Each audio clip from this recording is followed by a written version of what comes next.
नमस्कार साथियों, आप लोग कैसे हैं? उम्मीद करते हैं स्वस्थ मस्त होंगे। आज हम लोग केंद्रीय विद्यालय के सीरीज में रीजनिंग के प्रश्नों पे आज चर्चा करेंगे। तो रीजनिंग के पहले प्रश्नों पे अगर हम देखें तो पहला प्रश्न आपके सामने है। पहला प्रश्न आपके सामने स्क्रीन पे है। पहला प्रश्न आपके स्क्रीन पे दिख रहा है। 1 मिनट बोर्ड सही होने दीजिए। ये फर्स्ट क्वेश्चन आपके स्क्रीन पे सामने आ चुका है। चलिए, इसमें कहा है कि नीचे दिए गए कथनों उसके निष्कर्षों को ध्यान पूर्वक पढ़िए। कथनों में दी गई जानकारी के सत्य मानते हुए सामान्य रूप से तथ्यों से भिन्न लगने वाला निर्णय कीजिए ताकि वो कौन से निष्कर्ष का तार्किक रूप से अनुसरण करता है। इन्होंने कहा है कि जो हमने स्टेटमेंट दिया है वो देखने में भले ही असत्य लग रहा हो, लेकिन उसको आपको सत्य मान करके इस प्रश्न को हल करना है।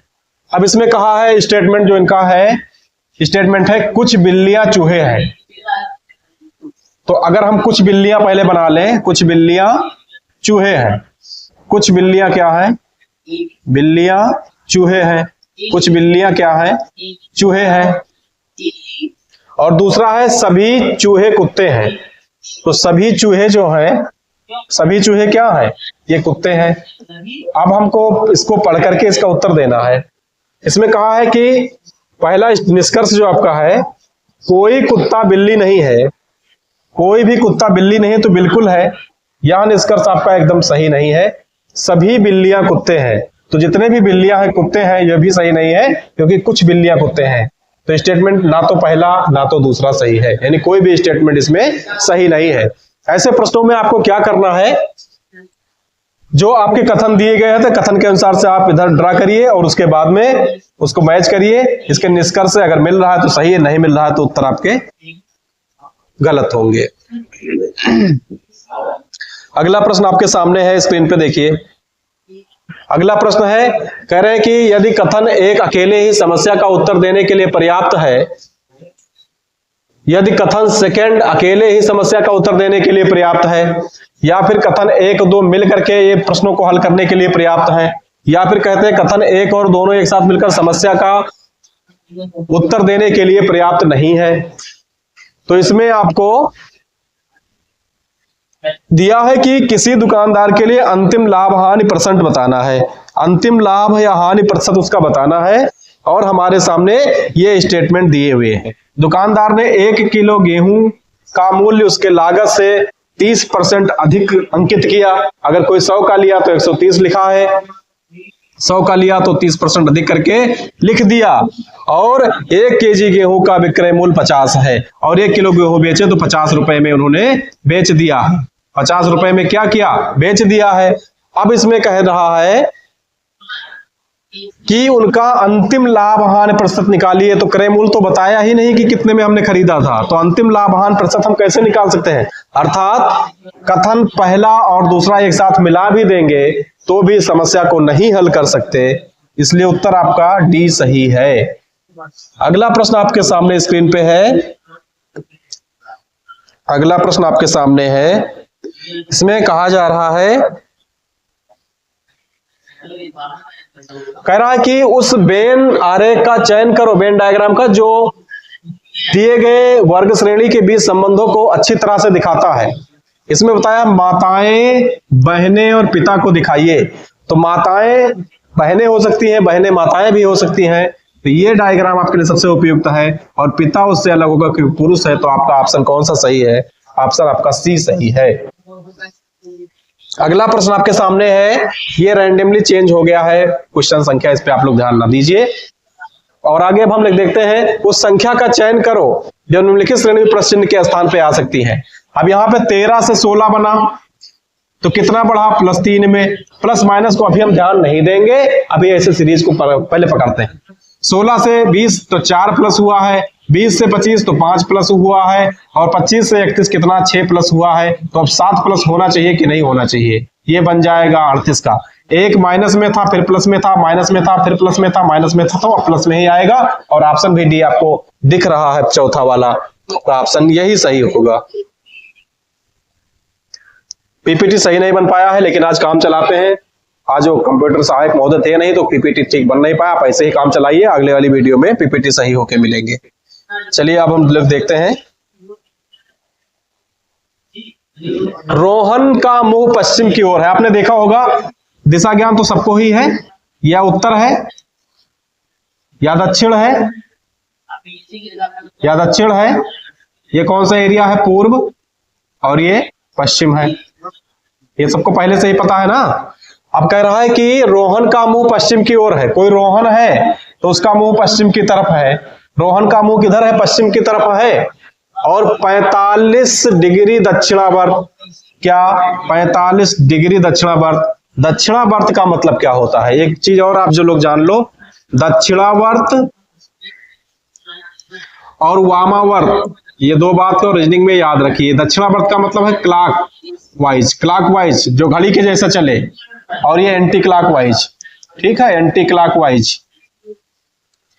तो जो घड़ी की दिशा में चलेगा दक्षिणावर्त होगा। तो ये कह रहा है कि 45 डिग्री दक्षिणावर्त। और घड़ी कैसा चलता है? अगर मान लीजिए घड़ी अब देख लो, तो घड़ी ये है, मान लीजिए 12, 1, 2, 3, इस तरीके से जो घड़ी होती है तो इस साइड में ही तो चलता है। तो इसी में ये चल रहा है दक्षिणावर्त। यहां पर इसका मुंह पश्चिम में है, और ये कितना डिग्री चल रहा है? 45 डिग्री। और किस तरफ चल रहा है? दक्षिण के साइड में चल रहा है। यहाँ ये उत्तर और ये दक्षिण। तो कहां चला? दक्षिणावर्त इधर को तरफ चला है। और फिर 180 दक्षिणावर्त। 180 का मतलब सीधी लाइन होता है ना। अब ये यहां से भी चल रहा तो 180 यहां पर पहुंच जाएगा। 180 यहां पर पहुंच जाएगा। अगर आप जोड़ना चाहो तो 45, फिर कितना? 90, और फिर 45, तो 180 हो गया। वो पहुंच गया है यहाँ पे। यहाँ दक्षिण, और ये क्या है? पूर्व में पहुंच चुका है। फिर कह रहा है फिर 225 वामावर्त मुड़ता है। अब यहां से 225 वामावर्त मुड़ेगा। कितना मुड़ेगा? 225। 225 अगर एक साथ में जान पाओ तो कितना? 180 और 45 बराबर में कितना? 225। इसको दो बार घुमा देते हैं, या तो सीधे इतना ही घुमा देते हैं। अब क्या करेंगे? ये यहां से घूम जाएगा। अगर 180 तो यहां पहुंच जाएगा, और यहां से फिर 45 पहुंचेगा तो यहां पहुंच जाएगा। तो वो कहां पर फिर से पहुंच चुका है? वो फिर से पश्चिम में पहुंच चुका है। तो जहां से चला था फिर से कहां पहुंच गया? पश्चिम में पहुंच गया है। आगे प्रश्न आपका है, अक्षर के उस संयोजन का चयन करें जिसके अक्षर दी गई अक्षर श्रृंखला के रिक्त स्थानों में क्रमानुसार रखे जाने पर श्रृंखला को पूरा करते हैं। इसको गिन लीजिए आप। 1, 2, 3, 4, 5, 6, 7, 8, 9, 10, 11, 12, 13, 14, 16 हो गए टोटल। ये कितने हो गए? 16। तो इसको 4 गुणे 4 में कर सकते हैं ना। बाकी 3 4 में होगा नहीं, 3 5 15 इस तरीके से होगा नहीं। तो सीधा दिख रहा है 4 गुणे 4 में हम कर लेते हैं। तो 1 2 3 4 यहां पे स्लेस कर दीजिए। 1 2 3 4, 1 2 3 4 यहां पे स्लेस, और इसके बाद में 1 2 3 4 यहां पे स्लेस। अब इसमें देखो क्या दिख रहा है? यूपी दिख रहा है तो यूपी बना लें, और यहां पर क्या दिख रहा है? डीएम दिख रहा है तो डीएम बना लो। अब ये यूपीडीएम बन गया आपका। क्या बन गया? यूपीडीएम बन गया है। और यहां पर ये श्रृंखला भरने से ये पूरी हो जाएगी। यूपीडीएम आपका इस तरीके से बन चुका है। ऐसे प्रश्नों में क्या करते हैं? उसके सारे संख्याओं को गिन करके 2 भाग में तोड़ देते हैं। 15 होता तो 3 से करके देखते, नहीं बनता तो 5 से करके देखते। और इसमें 16 था तो 4 चौक 16 में करें। हमारा प्रश्न बन चुका है, हमसे बात खत्म हो गई है। आगे प्रश्नों की तरफ देखते हैं। इसमें अगला प्रश्न आपके है। अगला प्रश्न कह रहा है कि यदि, देखिए इसमें का अर्थ वाले सवाल में पीछे से हल करेंगे हम। सबसे पहले तो ये समझ लेते हैं, जो हल करना है हमको यहां से ये हल करना है। तो व्यंजक को यहां से हल करना है के आधार पर निम्नलिखित में से कौन सा विकल्प सही है ये बताना है हमको। अब देखना क्या है, @ का अर्थ क्या है? @ का अर्थ है पिता, ये बात समझना आप। % का अर्थ है पत्नी, और हैशटैग का अर्थ है पुत्री। ठीक है ना, स्टार का अर्थ है पुत्र। अब हम इस पे आ जाते हैं। ये जो आपका दिया हुआ है, रेज कर देता हूं थोड़ा सा। ठीक है, अब हम इस पे आ गए आपके व्यंजक पे। व्यंजक पे आ गए। अब व्यंजक के माध्यम से इसको हल करें। देखिए कह रहा है इधर जब इसमें का अर्थ वाले सवाल आ जाए, जैसे जीटी का अर्थ है, तो इसको व्यंजक को पीछे से हल करेंगे। तो पी का पुत्र कौन है? ओ है। अगर यहां पर मान लीजिए कोई पी है, यहां पर कोई पी है तो उनका पुत्र है। उनका पुत्र कौन है? ओ है।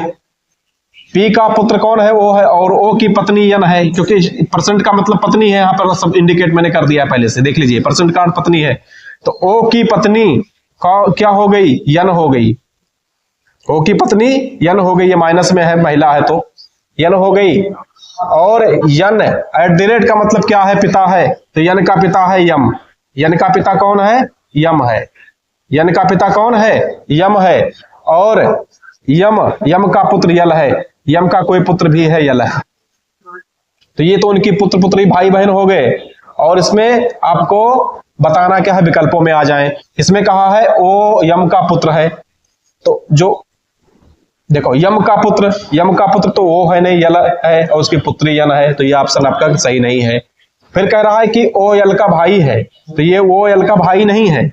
इसकी पत्नी का भाई साला है, तो यह भी ऑप्शन सही नहीं है।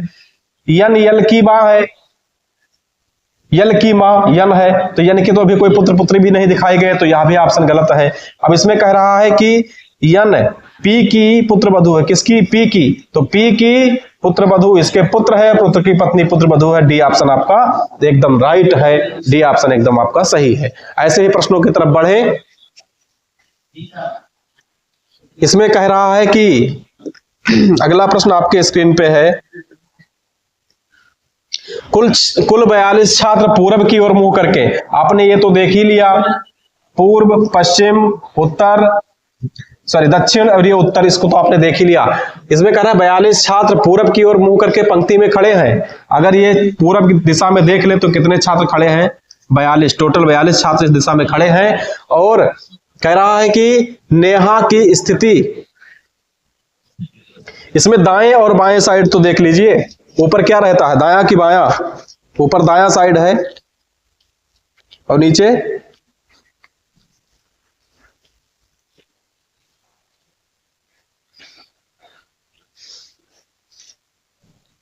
बायां और दायां साइड देख लीजिए आप, फिर उसके बाद में हल करिए। चलिए, इसमें कहा है कि 16वीं है दाहिने छोर से। अगर दाहिने छोर से यहां से देखें तो नेहा की स्थिति कितनी? 16वीं है।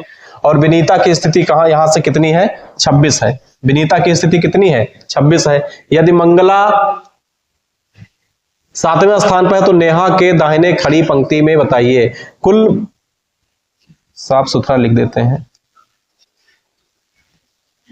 रेज कर देता हूं, रेज करके तब बताते हैं आपको। चलिए यहां से देखिए, अब ये हो गया, ऐसे पूर्व की दिशा में मुंह करके खड़े हुए हैं। तो इसमें दिया है कि कुल बालक 42 हैं। दाहिने छोर से नेहा की स्थिति, अगर नेहा की स्थिति देखा जाए, नेहा का ही निकालेंगे तो ये कितना है? 16 है। और इस साइड से आएंगे तो नेहा की स्थिति कितनी हो जाएगी? 27 हो जाएगी। और 26वें स्थान पे कौन है? विनीता है। अब हमसे पूछा गया है अंतिम में, पंक्ति के अंत में बाएं से अगर ऊपर से नीचे की तरफ जाएंगे तो मंगला का स्थान कौन सा होगा? तो मंगला का स्थान बताना है। मंगला 7वें स्थान पे है नेहा के साथ में, तो नेहा 27 पे है, तो इसमें 7 और जोड़ दीजिए, कितना हो जाएगा? 34 स्थान हो जाएगा। कितना स्थान हो जाएगा? 34 स्थान पे हो जाएगी। चलिए अगले प्रश्न की तरफ अगर हम देखें, अगला प्रश्न है, कह रहा है कि दिए गए कथन निष्कर्षों को ध्यानपूर्वक पढ़ के मानते हुए कथनों में दी गई जानकारी सत्य है, आमतौर पर स्थापित तथ्यों से भिन्न दिखाई देती है। निष्कर्षों में कौन सा कथन तार्किक रूप से अनुसरण करता है? कह रहे हैं कि कुछ नर्तक गायक हैं। अगर कुछ नर्तक ये हो गए, कुछ नर्तक से कुछ इसमें क्या बन गए? गायक बन गए। दूसरा स्टेटमेंट कह रहा है कोई गायक अभिनेता नहीं है, तो कोई गायक अभिनेता नहीं है, यानी अभिनेता सबसे बाहर हो जाएंगे। अभिनेता क्या हो जाएंगे? सबसे बाहर हो जाएंगे। अभिनेता सबसे बाहर हो जाएंगे। अब निष्कर्ष में है कुछ अभिनेता गायक हैं, तो इस अभिनेता का गायक से कोई संबंध दिख रहा है? अभिनेता का गायक से कोई संबंध नहीं दिख रहा है, तो इसलिए यह स्टेटमेंट सही नहीं है। सभी गायक नर्तक हैं, अब ये सभी गायक नर्तक नहीं, लेकिन कुछ गायक नर्तक हैं, तो यह भी स्टेटमेंट सही नहीं है। तो इसमें कहा रहा है कि ना तो निष्कर्ष पहला और ना ही दूसरा अनुसरण करता है। ऐसे में क्या है, आप डायग्राम पहले बना लीजिए, डायग्राम बनाने के बाद में इन प्रश्नों को हल करिए। कुछ नर्तक यहाँ पर बना लीजिए, कुछ नर्तक, उसमें से कुछ गायक हैं और कोई गायक अभिनेता नहीं, तो अभिनेता को साइड कर देंगे। फिर हम देखेंगे कि कुछ अभिनेता गायक हैं, तो इसमें से कोई भी अभिनेता गायक नहीं, स्टेटमेंट गलत हो जाएगा। और सभी गायक क्या नर्तक हैं? यह भी नहीं है, तो यह किसी को भी फॉलो नहीं करेगा, किसी को भी फॉलो नहीं करेगा। अगला प्रश्न आपके सामने स्क्रीन पे है,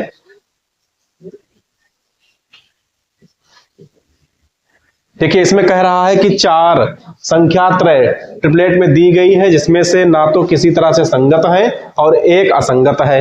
असंगत संख्या जो जो त्रय है उसमें से आपका चयन करना है असंगत। तो ऐसे प्रश्नों को एक बार पहले जोड़ के हम देखेंगे। देखिए 3 2 5 6 11, 6 5 11 5 15, 6 9 18, ये 18 हो जाएगा। 10 2 12 में 3 8 11 4 15, 5 7 12 6 18, 9 1 10 2 12, 2 7 9 और 3 12 और 4 3 7 8 15, 5 6 9 6 15, 6 5 11 7 18, 8 9 9 18, ये हो गए। देखिए असंगत कौन है? 12 15 18, 12 15 18, 12 15 18 सब में लिखा हुआ है। इसमें 11 15 18 है, इसलिए ये क्या है? इस असंगत है।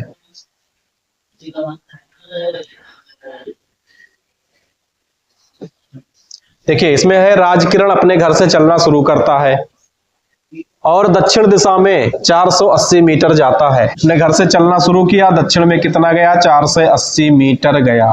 दक्षिण में कितना गया? 480 मीटर। फिर वह दाएं घूमता है, तो यहां से उसने क्या किया? दाएं घूम गया है 165 मीटर।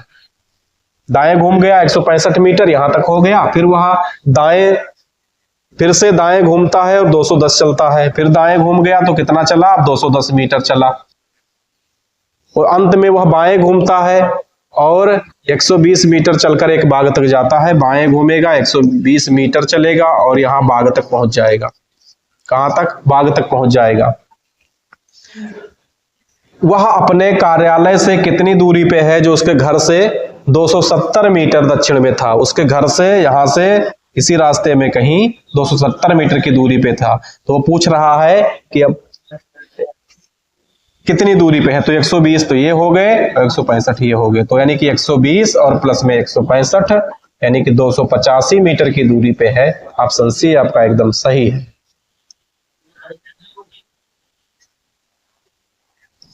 अगला प्रश्न है, इसमें कह रहा है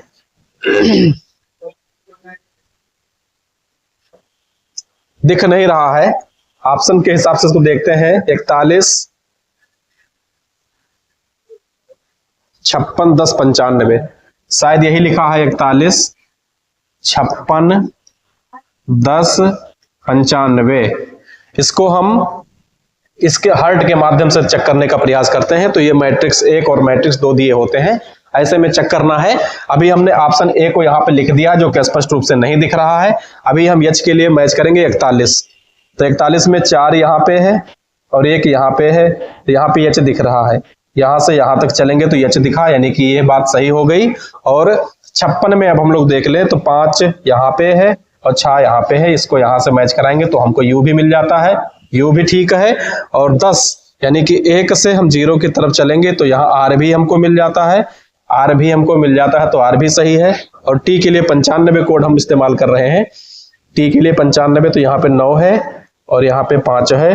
9 और 5 से चलेंगे तो टी भी हमको मिल जाता है, तो ये भी आपका सही है। यानी कि 41 56 10 95 ए ऑप्शन में सही है। कभी कभी जब आपको इस तरीके से प्रश्न ना समझ में आए तो ए बी सी डी इस तरीके से जब दे देते हैं ये लोग, तो आपको क्या करना है? 41 56 10 95 और भी जितने जितने इसके ऑप्शन दिए हुए हैं उन सबको लिख करके एक मैट्रिक्स से मिला कर लेंगे तो आपका ऑप्शन जल्दी उत्तर आ जाएगा।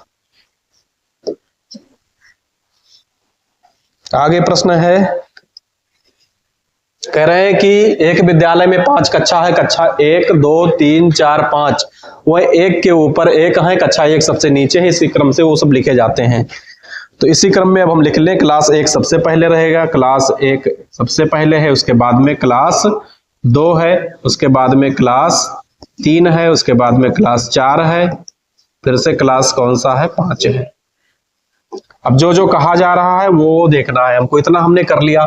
इन दिए गए कक्षा में 5 video M1 M2 M3 M5 प्रदर्शित किए जाते हैं। केवल एक वीडियो विशेष वर्ग में प्रदर्शित किया जाता है। प्रत्येक वीडियो केवल एक बार ही प्रदर्शित किया जाएगा, यहाँ तक निर्देश है।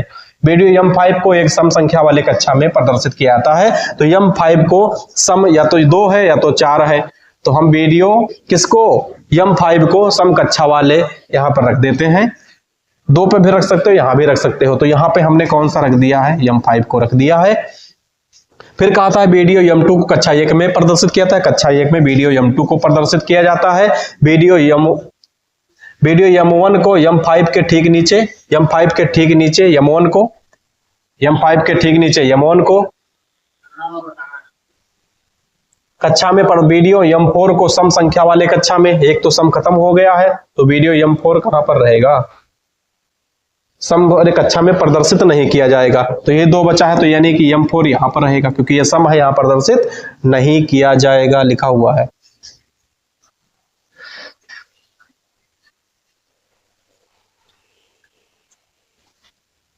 वीडियो M को M5 में प्रदर्शित किया जाता है, वीडियो M4 को कक्षा में प्रदर्शित नहीं किया जाएगा। यहां तक सही हो गया है। अब कह रहा है निम्नलिखित में से कौन से कथन सही नहीं है, तो यानी 4, 5, 1 यहां पर 3 हो जाएगा। फिर ये अभी ये तो सेट हो गया। आप कह रहा है केवल एक वीडियो M3 के बाद प्रदर्शित किया जाता है, M3 के बाद में एक ही वीडियो प्रदर्शित किया जाता है, यह बात सही है। M1 के ऊपर केवल 2 वीडियो प्रदर्शित होते हैं, M1 के ऊपर 2 वीडियो प्रदर्शित होते हैं, ये बात बिल्कुल सही है। M2 M5 के बीच में केवल 1 वीडियो चलता है, M2 और M5 के बीच में 2 वीडियो चलते हैं, इसलिए आपका ऑप्शन यही क्या है, यही सही होगा। बाकी ये सभी ऑप्शन आपके गलत हो जाएंगे। बात समझ गए हैं? चलिए आगे। अगला प्रश्न आपके सामने है स्क्रीन पे, ये भी लग गया है। चलो, वह किसान जो ना ही डॉक्टर है ना वकील है, इसकी संख्या 67 है। मतलब वो फ्रेश किसान हो, ऐसा कहा गया है कि वो फ्रेश किसान हो, ना तो डॉक्टर हो ना तो वकील हो, ना तो डॉक्टर हो ना तो वकील हो, फ्रेश किसान। तो हमको दिख ही रहा है ये फ्रेश गोला में 67 से बाहर है, ये बिल्कुल सही है। वह डॉक्टर यानी कि ये जो डॉक्टर है वो किसान तथा वकील दोनों है, किसान में भी रहे वो और वकील में भी रहे, तो यहाँ पर कॉमन साथ दिखाई पड़ रहा है, यह भी सही है। तो इसमें क्या हो जाएगा, ए और बी दोनों ही सही हो जाएंगे, ए और बी दोनों ही सही हो जाएंगे। पीपीटी सही नहीं बन पाई है, कोई दिक्कत की बात नहीं है। इसमें क्या है, एक पंक्ति में RELTSN क्वेश्चन रिपीटेड है क्या। इसमें निम्नलिखित में 4 शब्द युग्म में 3 युग्म किसी एक प्रकार से एक समान है और सबसे जो असमान है उसको ढूंढना है आपको। तो साउथ कोरिया में क्या रुपया चलता है, साउथ कोरिया में वान चलता है। क्या चलता है, वान। बाकी सब सही है, रूस में रूबल चलता है, बांग्लादेश में टका चलता है और मलेशिया में रिंगिट चलता है, ये सही है। असमान कौन है, पहला वाला है। दक्षिण कोरिया में रुपया ना चल करके वान चलता है। ये यार सब कटा वटा हुआ है, प्रश्न सही नहीं लग पाए हैं। ये प्रश्न अंतिम है, देख लेते हैं अंतिम प्रश्न है क्या। चलिए इस प्रश्न को देखते हैं, इस प्रश्न को देखते हैं।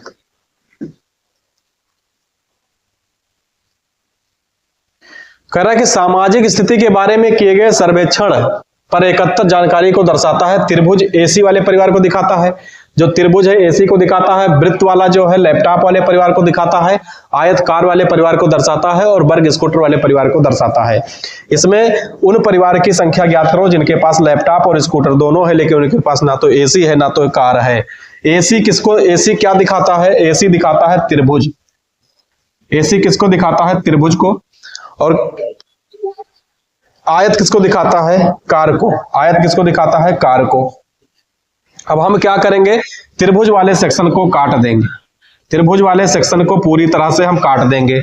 और क्योंकि ये उनके पास नहीं है और कार आयत को दिखाता है, इसलिए आयत के सेक्शन को पूर्ण रूप से हम काट देंगे, आयत को सेक्शन को भी पूर्ण रूप से काट देंगे, आयत के सेक्शन को भी पूर्ण रूप से हम काट देंगे। अब वो कह रहा है कि ऐसे परिवार की संख्या बताओ जिसके पास लैपटॉप और स्कूटर दोनों है। तो लैपटॉप को कौन दिखाता है, यहाँ लैपटॉप वृत्त। लैपटॉप को क्या दिखाता है, लैपटॉप को जो दिखाता है वो वृत्त, यानी कि ये वृत्त में रहने देंगे हम। और स्कूटर को क्या दिखाता है, स्कूटर वर्ग दिखाता है। स्कूटर किसको दिखाता है, वर्ग को, यानी कि वृत्त और वर्ग दोनों में रहे वो। तो वृत्त तो ये वर्ग यहां से था और वृत्त यहां था, तो यही वाला वृत्त और वर्ग दोनों में है। ये संख्या कितनी है, ये संख्या 3 है। ये संख्या कितनी है, ये संख्या 3 है। चलिए, एक परिवार में X और Y सहोदर हैं। P के 2 बच्चे हैं और वह G जो J का ससुर है का पुत्र है। J को एक समान पुत्र है, Y G की नाती पोती नहीं है। X G से किस प्रकार संबंधित है। जब ये कहा जाए किससे संबंधित है, तो आप अपने आप को मान लिया करो, जब से पूछा जाए तो अपने आप को मान सके प्रश्न को हल कर सकते हो। आइए हम लोग हल करने का प्रयास करते हैं। एक परिवार में एक्स वाई सहोदर हैं, ये एक्स है और ये वाई है। ये नहीं पता है कि ये भाई भाई है कि भाई बहन है कि क्या है, भी सहोदर है। ये दो बच्चे हैं, पी के दो बच्चे हैं। अगर कोई यहाँ पर पी है तो इनके ये दो बच्चे हो सकते हैं, कंफर्म नहीं है। और वह जी, जो जे का ससुर है तो इनकी पत्नी भी तो कोई होगा, इनकी पत्नी है जे, और जे का ससुर है तो इनके हो जाएंगे पिता। जी कौन हो जाएंगे, इनके पिता हो जाएंगे, का पुत्र है। अब देखो जी का पुत्र पी है और जे के ससुर जी है, ये तो समझ में आ गया। अब जे को एकमात्र पुत्र है, इनके ये दो पुत्र नहीं है, एकमात्र पुत्र है। और वाई जी की पोती नाती नहीं है, तो वाई जो होगी ये पोती नाती नहीं, यानी कि ये बालक होगा, प्लस में होगा। अब कह रहा है कि यक्स जी से, किससे, जी से संबंधित है। तो जी की कौन है, यक्स जी की कौन है, इसके पुत्र की पुत्री है, तो पोती नातिन होगा। कौन होगा, पोती या फिर नातिन होगा। अगला प्रश्न है, सब गड़बड़ तड़बड़ है, बस ये प्रश्न यहीं तक रहेगा आज की क्लास। पीपीटी की वजह से क्लास सही नहीं बन पाया होगा, तो आगे अब क्लास सही कर दी जाएगी। आज के रीजनिंग को देखिए, सभी इंपॉर्टेंट प्रश्न लिए गए हैं और अब हम अगले वीडियो में बात करेंगे आप लोगों से।